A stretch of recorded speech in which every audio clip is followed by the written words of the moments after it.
नमस्कार, मी ऋतुजा. स्वागत आहे तुमचं वन इंडिया मराठी चॅनलवर. राज्यात पुन्हा एकदा राजकीय भूकंपाची चर्चा रंगत आहे.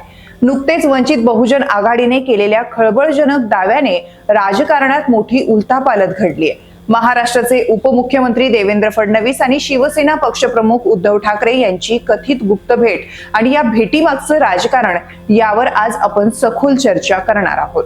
2019च्या विधानसभा निवडणुकीनंतर महाराष्ट्राच्या राजकारणात मोठी उलथापालथ झाली होती.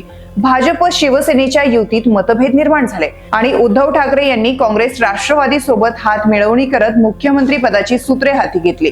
पण आज पुन्हा एकदा या दोन प्रमुख नेत्यांमध्ये कथित गुप्त भेटीची चर्चा उफाळून आली आहे. या चर्चेमागे काय रहस्य आहे याचंच आपण आज तपशीलवार आढावा घेणार आहोत.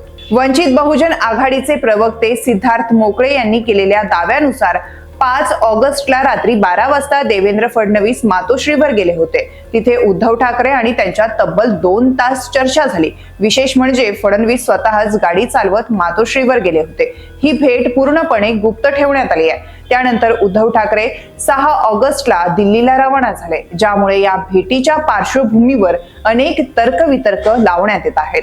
सिद्धार्थ मोकळे यांनी आणखीन एक खळबळजनक माहिती दिली आहे. त्यांच्या म्हणण्यानुसार शिवसेनेचे खासदार संजय राऊत यांनी 25 जुलैला रात्री 2 वाजता दिल्लीतील 7D मोतीलाल मार्ग येथे भाजपचे राष्ट्रीय अध्यक्ष JP नड्डा यांची भेट घेतली. या भेटीनंतर उद्धव ठाकरे आणि फडणवीस यांच्यात भेट झाली असे मोकळे दावे करण्यात येत आहेत. वंचित बहुजन आघाडीने या प्रकरणामागे मोठं राजकीय षडयंत्र असल्याचा इशारा दिलाय. विशेषतः राज्यातील आरक्षणवादी मतदारांना धोका असल्याचंही त्यांचं म्हणणं आहे. भाजप आरक्षण विरोधी आहे असं त्यांनी ठासून सांगितलंय.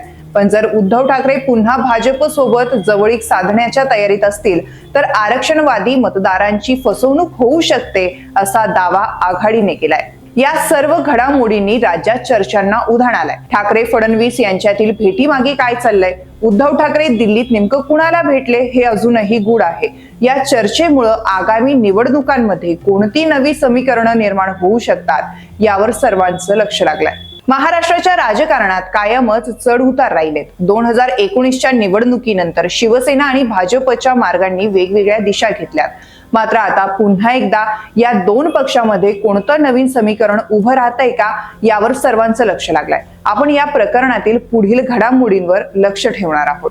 तर मित्रांनो, या चर्चेबाबत तुमचं काय मत आहे? या भेटीमागचं राजकारण काय असू शकतं? कमेंट करून नक्की कळवा आणि आमच्या चॅनलला सबस्क्राईब करायला विसरू नका.